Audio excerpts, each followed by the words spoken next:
So I'm a third-year medical student, but before med school, I was a biomedical engineer. I worked in a lab building these little vascular grafts made of collagen and cells to save lives eventually. I never really saw the lives they saved or the effect they had, so I quit engineering. I left it. I wanted to pursue an industry, a field like healthcare and medicine where I could see the fruits of my labor, where my skills and abilities actually had an impact. But getting into medical school, it was nothing like I expected. And before I tell you why, I want to start with a little clinical vignette. A 24-year-old male walks into a doctor's office with mild chest pain. After 5 months of negative x-rays and cardiac workups and multiple doctor's visits and worsening pain despite prescription pain medications, the cause is still unknown. Think about that. We'll get back to that in a little bit. Doctors are today's knights in shining white coats of armor. They are intelligent, confident leaders who will save the day, solve our problems, be our caretakers, confidants, friends, and our healers.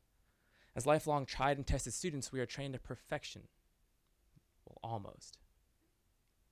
So how can professionals as well trained as doctors end up in an environment as malformed as our healthcare system, a place where clinicians are overworked, patients are underserved, and costs are exorbitant? Even the most capable of us can get lost in the bureaucracy and lose sight of the passion with which we so eagerly first enter medical school. Clearly, there's a disconnect to solve here, and it leads us to our fundamental question. If healthcare is run by such smart, well-educated individuals, then why are we in this current state? Well, if we look at where doctors are first trained, medical school, we see that school is roughly taught like this: a class of 100 plus individual learners being collectively taught to treat patients in the same way their professors were taught, who were taught to treat patients in the same way their professors were taught. This not changing model simply does not fit with the rapidly changing nuanced field of healthcare.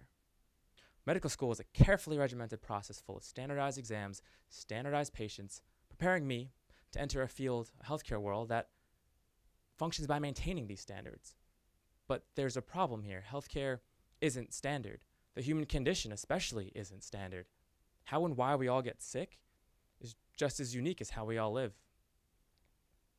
Personally, I feel suffocated by med school. I'm frustrated, I'm annoyed, I feel like I'm killing my mind in order to save lives.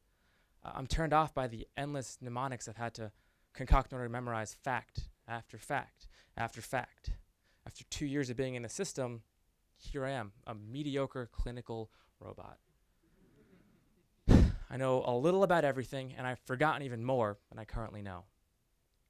Isn't a doctor a problem solver? Someone who figures out and fixes what's wrong? Not some machine that follows protocols and volumes of statistics to treat the masses, but ignoring the many exceptions. Where in school are the intellectual challenges, like the ones that ask me to ask why and defy us to find a solution? Since starting med school, it's been my mission to channel this frustration into a solution. Now seeing the inside of healthcare and medicine from the foundational level, I see an obvious and urgent need to foster an environment of problem solving and innovation for future healthcare leaders. And I set out to do this in 2 ways. First, I would bring the power of problem solving to the future clinicians. And second, I would bring and expose the healthcare environment to the future problem solvers. So how do you talk to med students and engineers who are doing seemingly more important things? How do you get them to follow you here? So I spent the first 2 months of med school literally annoying half my class with these extracurricular concerns. I finally found a group of students crazy enough to join me in starting a group that came to be known as Synapse, where idea meets action. A group founded on the 3 I's. We wanted to inform ourselves of issues in healthcare and medicine, inspire ourselves with physician leaders and examples, and innovate creative solutions.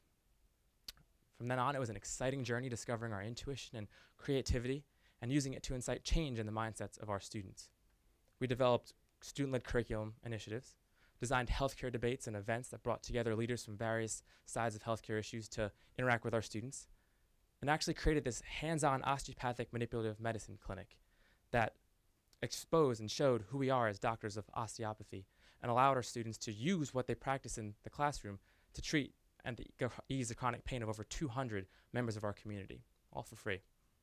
Synapse has since become to be known as the go-to group for any innovative initiatives at our school. It's our personal laboratory for student initiatives, education initiatives, and team-based treatments for patients. After spending 2 years fighting the medical school inertia, sacrificing sleep, relationships, and grades, I shifted my focus from bringing the healthcare industry to the problem solvers. Being an engineer myself, I've always wondered, aren't the engineers the ones designing and developing the technology and the devices for healthcare, but never actually experiencing the environment themselves? So with Rowan University faculty, we piloted a clinical immersion program that took students from the different engineering disciplines and applied them to the common goal of finding needs in healthcare and solving them firsthand. What I saw amazed me. Students with no prior knowledge or experience in clinical medicine were not only able to grasp concept, physiological, and clinical concepts, but also find ways to engineer solutions. Let's recap that. So through an 8-week clinical immersion course, non-medically trained engineering students were able to begin to identify and solve for clinical needs in an industry as complex as healthcare. Now just imagine if med students and doctors within healthcare were taught to think the same way over the course of 4 years of schooling. All it takes is a slight shift in the emphasis of how we learn and think, from being told what to know and told what to follow to actually deriving and discovering the why ourselves. And this doesn't just stop at medicine. To promote growth and progress in any system requires all of us to expand our minds, to use these 3 I's, to become the problem solvers far beyond the direct call of duty. I think I'm actually one of the few med students who can say that I love having 5 years of education left. To me, that means 5 years of working inside healthcare with my fellow students, doctors, clinicians, in the system for the greater good of it. And most importantly, our patients. My best friend, the 24-year-old I talked about, so that when he walks into that doctor's office with debilitating chest pain, it doesn't take 5 months of following protocol and progressive debilitating pain getting shuffled around that system before getting diagnosed with cancer. So that all of our best friends and loved ones can get treated in a better healthcare environment than those who came before us. All this is just one solution. It's one idea. Whether it's right or not, whether you agree or not, this is my synapse. I ask you all, what's yours? Thank you.